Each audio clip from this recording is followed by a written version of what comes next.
Hello and welcome! The circus is back in town. Dumbo is the first of our films to be rebooted this year, and before we go any further, I will put down my disclaimer here. This is the only reboot film that I'm seeing this year because the trailers for Aladdin and Lion King look completely terrible and they are not needed. Dumbo technically really isn't that needed either, but at least the original Dumbo was made in 1941. You've seen a dragonfly, you've seen a horse fly, but you've never seen an elephant fly until now. Fly, baby of mine.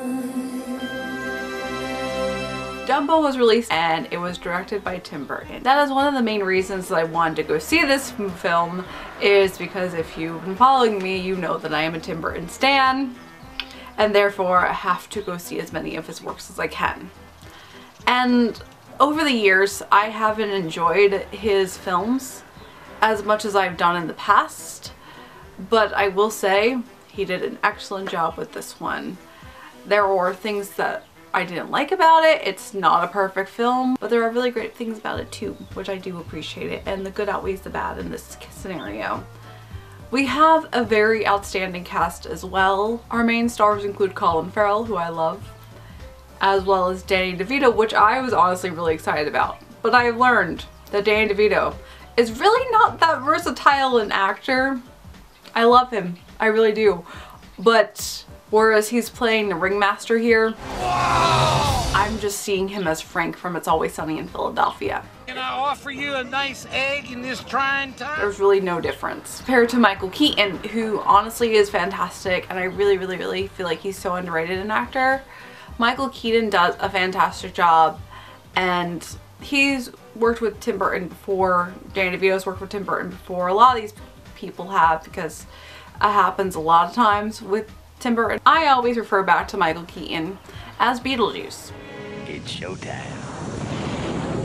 And the really great thing about that is I can compare Beetlejuice and I compare his character here, and they are nothing alike. There's no mannerisms the same. It's two completely different characters, which I really appreciate and feel underrated. We also have Eva Green, who I was staring at the entire time and couldn't place how familiar she looked. Knew I saw her in other things, had to look it up. Then I realized she was in Penny Dreadful, and I love that show. If you have not heard of that show, please do yourself a favor and go watch that show, because it is one of the greatest stories that they've ever done, and it is one of the most heart-wrenching stories that they've ever done.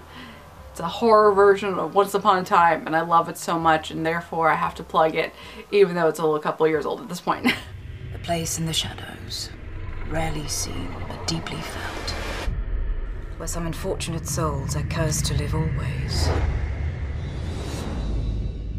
That sounds like a warning. It's an invitation.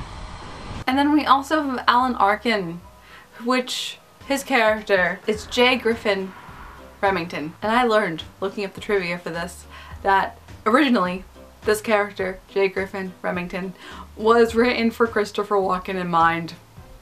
And Christopher Walken was going to do it, but he had to turn it down. He had to drop out. And I'm very sad, because I would have loved Christopher Walken in this. I love Christopher Walken so much.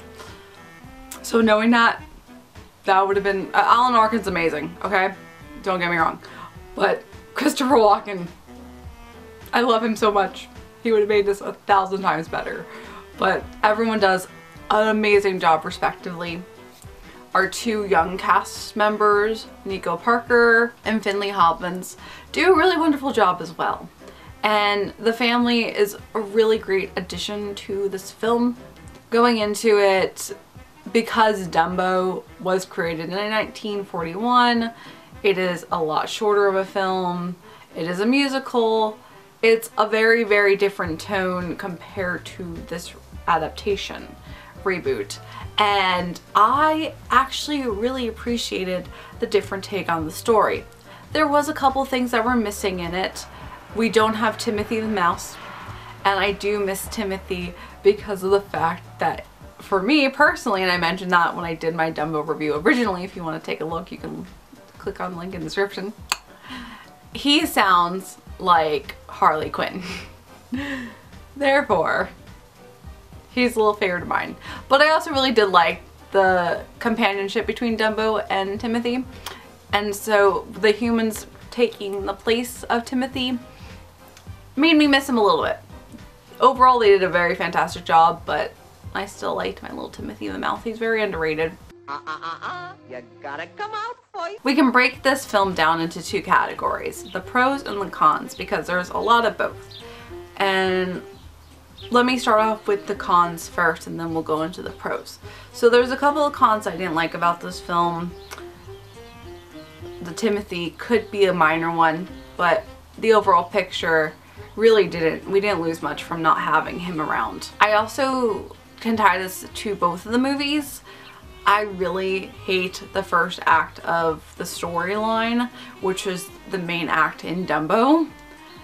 The fact that Dumbo has these gigantic ears and therefore he is an outcast and people make fun of him.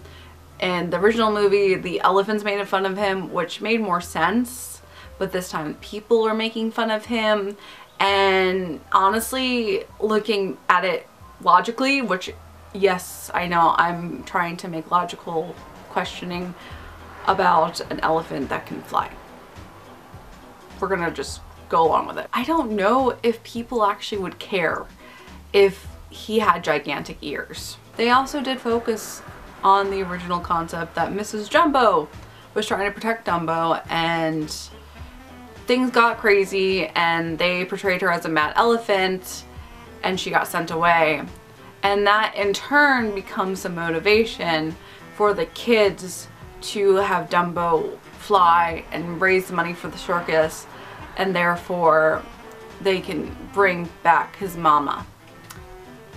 That's another problem I have. It's a major problem with this film, is how they're quickly able to talk to Dumbo and how quickly he is able to do anything, when reality-wise he would only be 1 to 2 days old when this is happening. I have a puppy. My puppy's a year old. He still doesn't listen to me most of the time.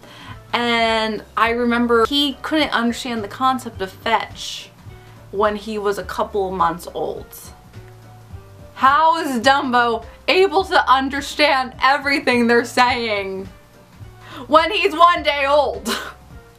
That was literally the biggest irk to me. The fact that they're able to talk to him, he's able to understand them, and the interaction with the humans were so great and so understanding. Look at me. We're gonna bring your mama home.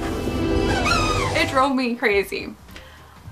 And yes, going back, this is a story about an elephant that can fly, which is impossible. Anything is possible. At least back then we had a better suspension of disbelief because the animals were interacting with other animals, and therefore it made sense that they were able to talk within each other and communicate within each other, because yeah, a mouse and an elephant can talk with each other. That makes more sense because they're different species compared to humans interacting with said animals. There's a different bar of realism happening. I also really hated the way Dumbo looked. He wasn't realistic looking, and I'm honestly really tired of all this hyper realistic CGI models.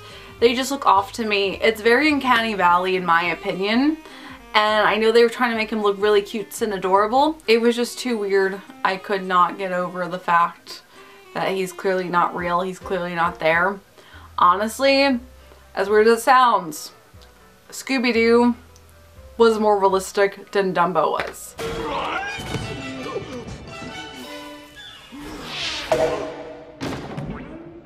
At least Scooby-Doo was cartoonish enough that it was still cartoonish realish, and this was just like realistic cartoonish, and it took me away from really enjoying everything because you knew he wasn't there. He doesn't look like magic to me.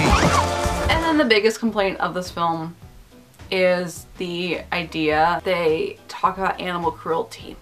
It's very important to know about, and it's very important to stop it.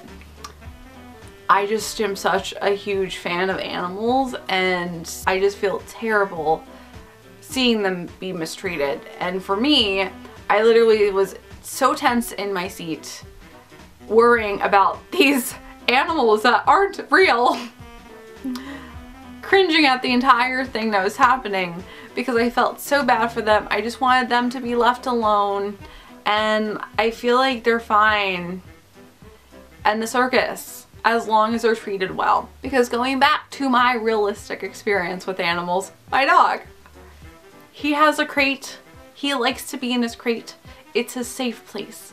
So the fact that they are focusing on the fact that these animals shouldn't be locked up at all isn't realistic either. It went from one extreme to keeping the cages locked to the other extreme to let all the animals be free. There needs to be a balance in between that. And it's a very important message. I do understand what they're doing, but I just hate the concept of that story for me because it's so uncomfortable for me too. I can't enjoy it. I feel so bad, and I just want to save the animals myself, and I know that's what they're doing at the end, but I just hated going through it and still having to deal with the emotions. And I think that was also why Dumbo, the first one, isn't my favorite either, because yes, they're important messages to know about, but I'm basically cringing from all the bullying that's happening, and I just feel uncomfortable, and it's not a story for me to enjoy and be happy about. That being said, those are all the cons of this film. I went in with no expectations, and it was extremely better than expected. The music is great. It's Danny Elfman. Obviously, Danny Elfman is fantastic. It's that Danny Elfman, Tim Burton team, and I really do appreciate everything they come out with. Tim Burton did an excellent job directing it. It is extremely visually pleasing, and I love the aesthetic.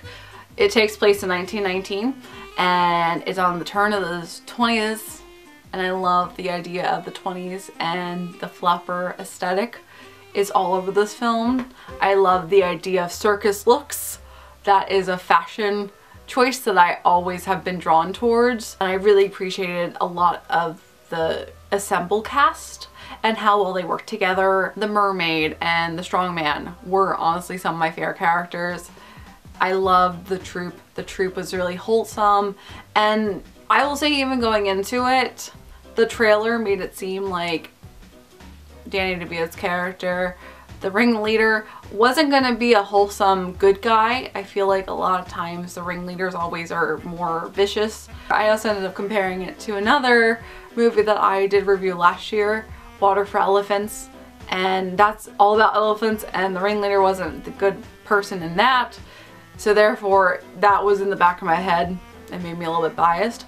But I was really happy to see that he is a good ringleader, and he really cares about his troupe, and he's wholesome, and it's awesome, and they did work really well together, and it's a family, and I really, really love that addition to this film. I think the human elements added so much to it, and even though Dumbo originally was a specific animal tale, and they didn't give half the characters faces at all. We work all day, we work all night, we never learn to read or write, we're happy-hearted roustabouts. I did really love the addition and expansion to the story. Hated this first act of this film, but I really appreciated the little elements that they brought into, and they still did keep important elements of the story from the first film, but changed it up a little bit and made it refreshing. And it was a really awesome homage to the past. And I adored the second act of the storyline. As soon as Michael Keaton's character came into it, it changed a lot, and it really was awesome to view. He creates this dreamland, which obviously is a homage to Walt Disney World, Disneyland, but specifically to Tomorrowland and Horizons and Epcot. There's a lot of references drawn back to that, and even Carousel of Progress, and I am living for it. It was honestly the most aesthetically pleasing elements of that film. The sets were amazing, and I loved the entire time that they were in Dreamland. I love the look of it. It's very 1920s, futuristic Tomorrowland. There aren't that many times one is ever going to have that kind of experience in, you know, making a movie anymore. And even in Walt Disney World Tomorrowland, is tied back to the 20s and how they thought in the 20s the future would be. So the full circle element of it I really appreciated, and it really helped the movie a lot. We had very strong female characters as well. I loved Colette. I loved her outfits. Everything she wore I seriously need to have and would love to own. And she was just gorgeous and glamorous and beautiful and amazing, and I just wanted to be like her. I had to pinch myself all the time. I felt like I was dreaming sometimes. I did really enjoy it. It was really great. I would definitely recommend seeing it, but it is very extremist in a lot of ways. I feel like this was a very well done adaptation, and the fact that it wasn't just a carbon copy like they've done in the past with Beauty and the Beast and basically Cinderella, it was nice that they did take this and give it a new life. So this one I would say is my favorite of the reboots that they've done, and I feel like this one was the most genuine to making sure that they took the classic and still make it refreshing within this film.